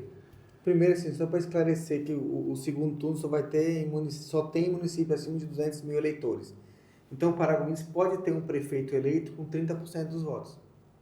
Aqui pode ter, e refletindo o que você disse, o prefeito que não teve maioria, na verdade, ele vai ter uma maioria que não votou nele. Opa, peraí, essa eu não sabia. Paragominas, então, não tem segundo turno? Não tem segundo turno. Pode ser um prefeito com 26% de votos aqui. E aí ter todo um eleitorado, uma população então que não votou. Então eu já ia reformular minha pergunta. Isso, é diferente. Eu não sabia, sabia. Não tem segundo turno. É acima de 200 mil eleitores. Belém, Ananindeua, se não me engano, Marabá, Paraupebas agora e Santarém. Se não me engano, só esses municípios. Paraupebas, se não me engano, teve 200.700. Mais de 700 votos vai ter segundo turno lá. 700 eleitores vai ter segundo turno pela primeira vez. Como Imperatriz, me parece também aqui que vai ter segundo turno pela primeira vez. Eu estou falando Imperatriz porque o prefeito lá foi reeleito com 25% ou 26% dos votos. Porque não teve segundo turno na eleição passada. Então pode acontecer que o prefeito ganhe aqui com 25%, 26%, 30%. Pode ser que ele pegue aquele segmento muito inchado. Isso fortalece o Lucídio. Na minha leitura, isso fortalece... Mas dá chance para todo mundo. Na sua visão, iguala também a... Iguala, dá chance para todo mundo. Entendi. Para ele, talvez a única chance. Porque se a maioria da população, se ele tem uma taxa de rejeição muito alta, num eventual segundo turno, ele não conseguiria passar de 50% dos votos. Né? Então, a chance que ele tem, mas abre a chance para todo mundo. Então, pode ser que tenha 25%, 30%. Respondendo a tua pergunta, acreditar num projeto novo, né? Um projeto humanizado, um projeto sangue da casa, aquele que a gente falou, onde vai usar as pessoas daqui, seja efetivo, seja da iniciativa privada, trazer, a gente conseguir corrigir esses problemas de falta de investimento do município, de corrigir a falta de pagamento de fornecedores, transformar, e aí eu pego a minha experiência na gestão da saúde, na privada, trazer essa experiência para a iniciativa pública, né, mudar essa realidade, buscar o que deu certo nos municípios. Eu acredito numa capacidade, Bruno, igual eu já te falei, de ouvir, né, de pegar experiências, né, da sensatez que precisa. A gente, com a caneta de prefeito, não pode ser radical. A gente tem que ser sensível às demandas, às necessidades, né? Ter um bom diálogo com a Câmara Municipal. E essa experiência que eu tive, né, de ser vereador, ser presidente da Câmara, me chancela, né? Eu me sinto em casa na Câmara, até hoje. Né? Eu entro lá, entro de cabeça erguida, sou bem tratado, né? Até por vereadores que ouviram falar que eu fui um bom vereador e um bom presidente, mas não foi vereador comigo. Então a gente tem esse bom diálogo e tentar construir, chamar a sociedade, inclusive aqueles, né, que não votaram em mim para prefeito. Vamos conversar, vamos construir um projeto novo. Né? O projeto do PSDB, os gestores tinham em torno de 40 anos na época, que é a nossa idade. Né? A gente está com todo o gás, toda a energia, né, todo o pique de transformar essa cidade. Paragominas, ela precisa, né, ela precisa estar lá no lugar devido, ela precisa ser a cidade referência no estado do Pará. Hoje ela não é mais. Ela precisa ser o maior produtor do agronegócio, o maior PIB do agronegócio do Pará é Paragominas. Precisa abraçar o setor, precisa trazer experiências. Vamos dizer, ele falou em educação.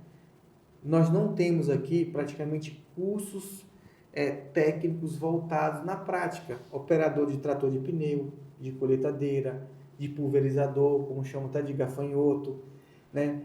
Operador de uma coisa tecnológica, de um drone agrícola. E tem toda uma estrutura pronta. Se você pegar o SESC Senat lá, eles têm simuladores ali, que no simulador você pode aprender a operar aquelas máquinas gigantescas que são utilizadas lá na mina.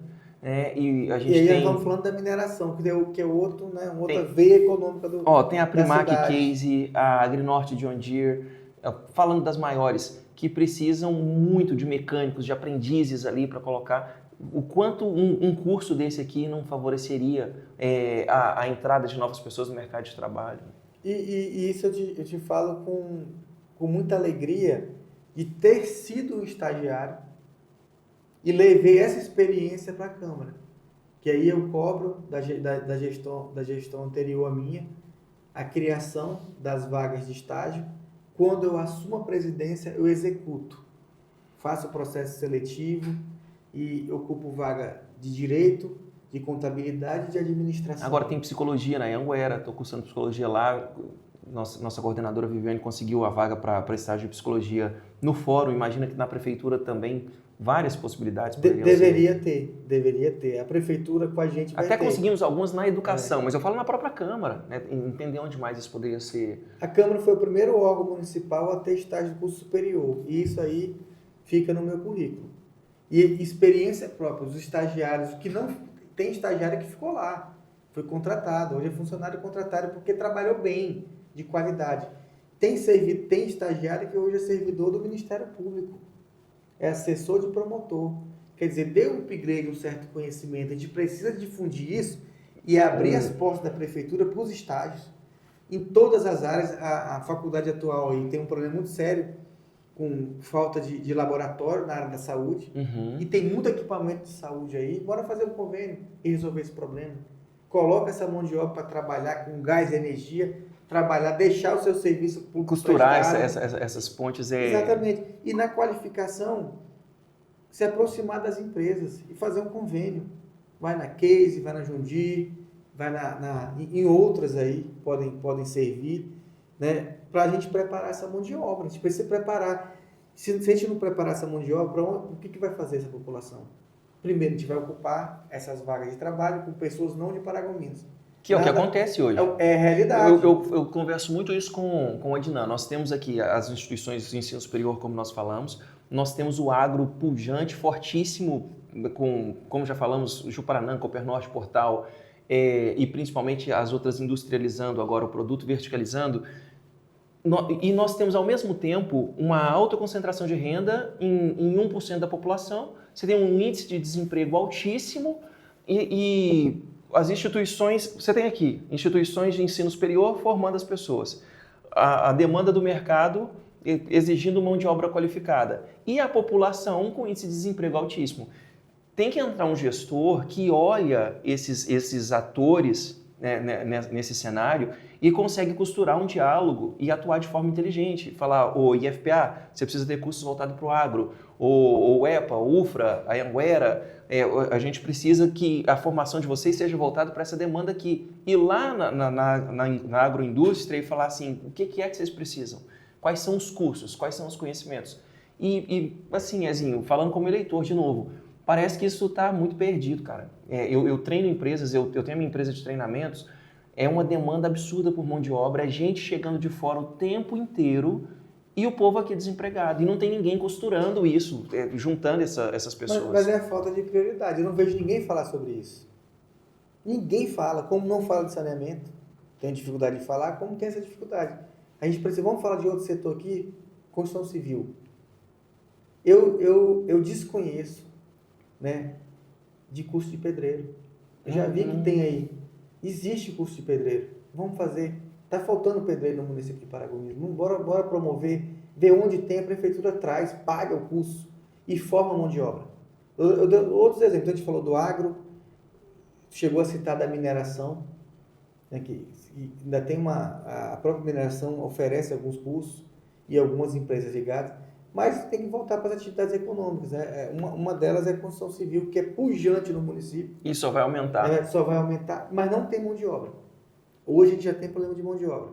Precisa qualificar essa população. E tu comentou uma coisa importante, falou em mecânico.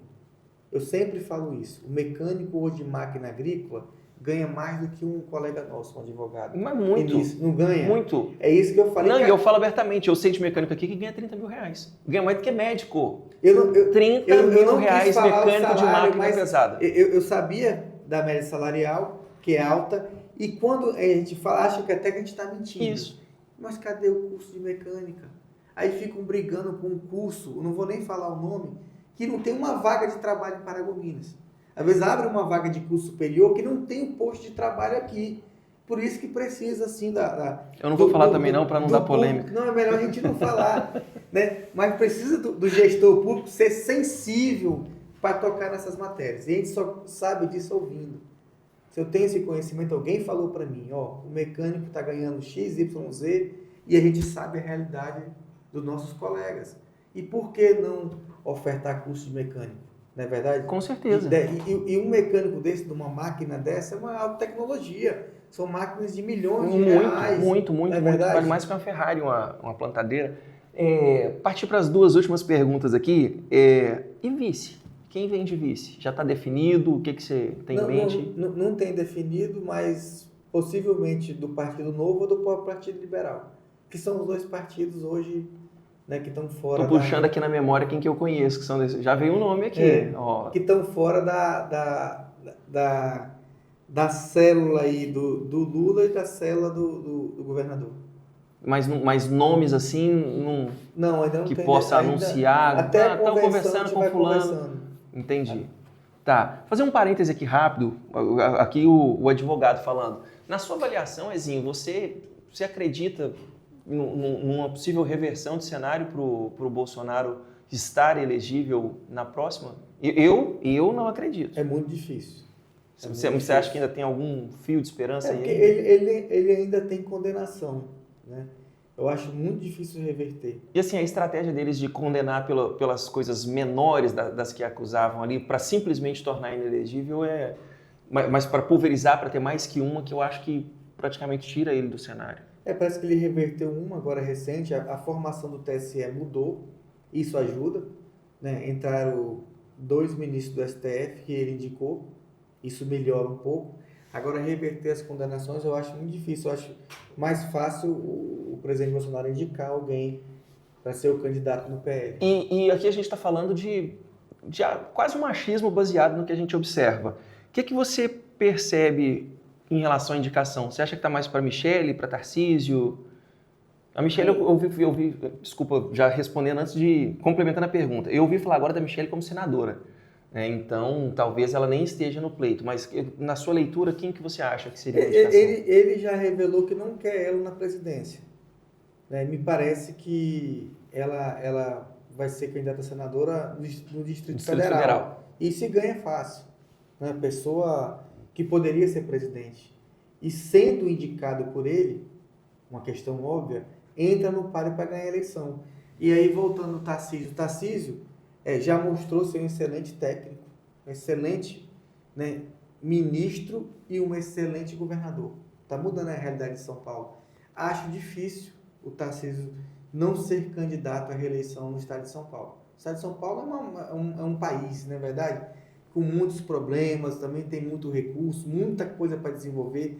Eu acho difícil ele largar ali a reeleição, quase que certa, de governador, para vir concorrer a presidente da República. Acho muito difícil. E nesse cenário, quem você acha que viria? Seria um excelente candidato. Eu também acho. E um excelente presidente. Votaria tranquilamente. Eu ainda imagino que ele poderia ter vencido a eleição passada. O Tarcísio consegue trazer votos do centro. Né? Uma pessoa que traz votos do centro e o governo dele é formado nesse sentido, entendeu?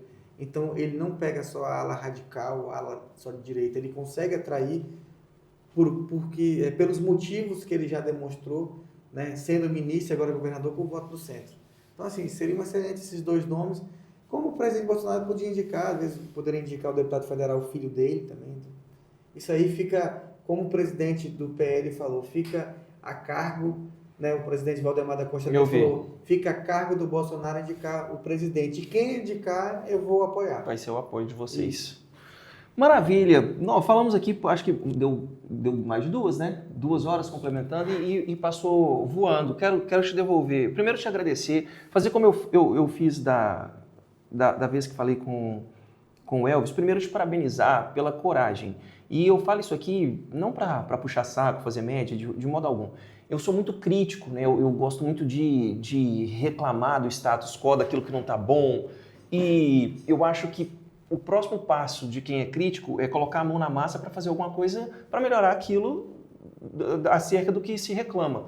E quando eu vejo isso na política, eu acho muito bacana. Eu estou fazendo a minha parte, trazendo as pessoas aqui, utilizando o meu canal de comunicação como uma plataforma. Socialmente, eu tento ajudar de outras formas, mas não tenho filiação partidária, não tenho o menor interesse em concorrer a nenhum cargo, mas eu admiro e respeito muito quem tem a disposição que você está tendo. Até porque todo mundo tem o direito de se candidatar a um cargo político, mas alguém que deixa uma empresa estabelecida, um negócio estabelecido, ou mais de um, como é o seu caso, alguém que já tem a vida financeira, não vou dizer garantida, mas alguém que já tem a vida financeira estabilizada para uma atuação profissional, e mesmo assim escolhe abdicar de parte do seu tempo para a política, tem meu respeito. Né? Nós vivemos agora uma dificuldade absurda para conseguir candidatos a vice, não era nem a prefeita, a vice, porque os bons nomes, as pessoas idôneas, têm negócios particulares que não poderiam deixar naquele momento. Então, primeiro, meus parabéns por novamente se dispor a concorrer, se colocar à disposição. Merece o nosso respeito por isso. E, segundo, te agradecer, né, pela disponibilidade, por vir, por estar aqui com a gente, debatendo, mostrando as suas ideias. E esse espaço é para você falar ainda não com os eleitores, porque não é campanha, é um pré-candidato, mas deixar o seu último recado, a sua ideia, convencer essa galera de que você é uma boa opção. Para o pessoal que assistir, olhar e falar assim, eu gostei desse Ezinho aí, tá contigo, é seu. Obrigado por esse momento. Esse momento aqui é muito importante para as pessoas nos conhecerem, um pouquinho da nossa história, nossa trajetória política, para amadurecer o projeto da nossa pré-candidatura, né, que a pré-candidatura é real. Né? Muita gente falava, será que ele é candidato, será que ele não é? Eu sei que a gente sabe que incomoda mais do que não. Né? A gente tem ainda pensamentos de não deixarem que as pessoas sejam candidatos. Eu acho que isso, eu penso igual você. Quem tiver disposição, tiver a vontade de fazer melhor pelo nosso município, e aí eu vou mais, os candidatos a vereadores também a gente tem que incentivar que as pessoas saiam da sua zona de conforto e venham participar da eleição sendo candidato a vereador também. Então agradeço muito, né? Eu estou otimista de começar essa caminhada ainda na pré-candidatura, né? A gente vai fazer tudo com clareza, tudo com bastante transparência, para mostrar o melhor caminho para o nosso município. Não só nos próximos 4 anos, mas o nosso planejamento tem que ser um planejamento a longo prazo, um planejamento nos próximos 20 anos. Transformar essa cidade, pegar experiências novas de Maringá, de Sinop, de Nova Mutum, trazer essa realidade para Paragominas, falar e sentar aqui contigo daqui 4 anos, Bruno, isso aqui foi a nossa transformação. Tudo aquilo que a gente plantou lá atrás, no passado, nós conseguimos melhorar, né, os índices. O IDEB melhorou, a saúde de excelência, temos o curso de medicina veterinária, mostrar que o nosso trabalho foi produtivo para o município de Paragominas. Então, assim, agradeço muito o convite, né, de estar aqui nesse momento especial e posso, né, que a gente possa, na candidatura, abrir mais uma vez aqui o espaço, né, que a gente possa dialogar mais. Com certeza. Um grande abraço, né, para as pessoas que estão acompanhando a gente, que vão assistir aí o nosso bate-papo, muito interessante. Bacana demais. E com certeza o convite está feito. É a candidatura oficializada, os debates iniciando, os debates que eu digo, tanto cada um expondo as suas ideias e opondo aos outros, e nós temos um projeto aí também de, pela primeira vez na história de Paragominas, realizar um debate entre os candidatos a prefeito, e vai acontecer. Vai ser um prazer receber vocês lá. Bom, agradecer você que está conosco até agora, e tem gente que assiste inteiro, do início ao final. Fala, não, aquela hora que você falou tal coisa, eu falo, mano, foi no finalzinho, assistiu tudo, né? Então agradecer você que está assistindo aí no YouTube, no Spotify, ou que está apenas nos ouvindo no Spotify, obrigado pela sua audiência. Se você gostou, se fez sentido para você, compartilhe com alguém que você acredita que também vai gostar de ouvir o que a gente falou aqui. Se você não gostou, não concorda, manda para alguém falando, olha aqui, ó, não gostei, olha o que eles falaram aqui, que também ajuda bastante. Nós estamos no Spotify, no YouTube, @PensaPodcast, e em todas as plataformas de áudio. E estamos também no Instagram, você acompanha os principais cortes, os principais momentos e bastidores no Instagram, @PensaPodcast. Vou deixar as redes sociais, o contato do Ezinho aqui também na descrição. Espero você no episódio 24 do Pensa Podcast. Muito obrigado e até a próxima. Um abraço. Obrigado, Ezinho. Obrigado, pessoal. Obrigado. Tamo junto.